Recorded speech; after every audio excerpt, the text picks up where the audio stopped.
welcome to India Silver Conference 2026. With us we have Mr. Michael DiRienzo, CEO of the Silver Institute, is a leading voice in shaping the global research, policy and market insights for the silver industry. Sir, could you please walk us through key functions and responsibilities of the Silver Institute in terms of research, market development and industry advocacy? Sure. So the Institute has been around since 1971. And when it started, it was more of a technical institute. It would put out a couple papers on photography. That was a huge demand center at the time. Coins around the world. Silver is used in both those applications. And over time, it turned into a market development association. So what we're doing now is we're trying to create programs that will chew up more silver on the demand side. Yeah. So I can give you some examples of what we do. First and foremost is our World Silver Survey. Okay, you have a copy of this. Everybody has this. We just put this out last week. So it was released in New York City on the 15th, and on the 17th, it was released in Mexico City. And of course, here we had the release yesterday in India.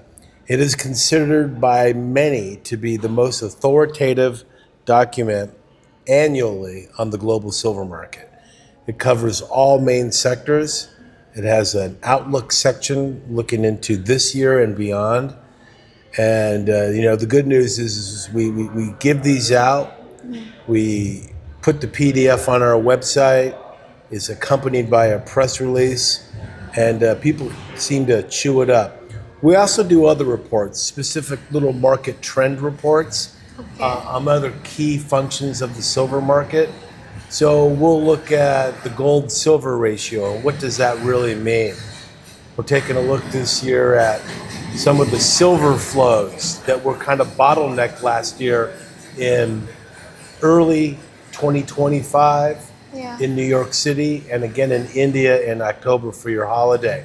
So these are things that we look at. We've done silver's use in automotives, photovoltaics, and we'll never run out of topics in the silver market. Yes. So we have market development programs in Mexico, Peru, China, and India. I've already been to India, obviously. I've been to Mexico. We're going to China in October, and I'm going to Peru in May. And at these countries, there are events where we speak, and I also speak at other events like the Singapore Asia Pacific Precious Metals Conference, the LBMA. So we're trying to spread the word of silver to as wide an audience as possible. Could you outline the core areas of work undertaken by the Silver Institute? Well, number one is putting out research. Okay, so the research that we put out, that's pretty much our number one priority. Okay. And we stand by the fact that what we put out is authentic and real. Okay. And we don't sugarcoat anything. In other words, if it's bad news, it's in the report. Fortunately, the last couple of years has been a lot of good news. But still, at the end of the day, our reputation is what we have going forward. And we don't get involved in changing any numbers or anything like that. So that's pretty much our number one priority. The other is being visible at community or at precious metal events, either through sponsorship or speaking, but having a presence there. So how do this contribute to the silver market? Well, I think the silver market for a long time has struggled to get information to it. And we are looked at as the primary provider of that information. So we put out these reports. We do lots of interviews on TV. We do lots of webinars, podcasts, and so forth throughout the year. So for example, I've already done 11 webinars, television appearances. This is before I came to India, and that number will increase as the years goes on. So you keep contributing a lot to it. How important is the institutional role today in connecting producers, industries, and investors to support the balanced market growth? Well, I think it's very important that we all get together. Just last week, we hosted an event in New York City for the release of the World Silver Survey, and we had all of those entities there. We had producers, refiners, end users, wholesalers of silver-based products.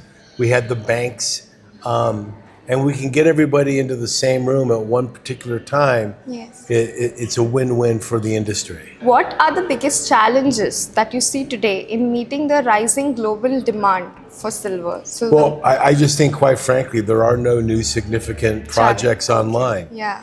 And silver historically has been a byproduct of other metal mining activities. Yes. So, until we find another mother lode, as they say, I think that the silver market is going to struggle to meet that demand. Now, we are meeting that demand with the drawdown of above ground stocks. But if you take the LBMA, for example, they have roughly 750 to 800 million ounces. Over 75% of that is already allocated to ETPs, which are backed by physical silver in London. So that leaves a small free float of available silver. And that's why last year we saw at 2 different times the squeeze on the market. Thank you, sir, for being here. We're You're glad welcome. to have you. Thank you. Thank you.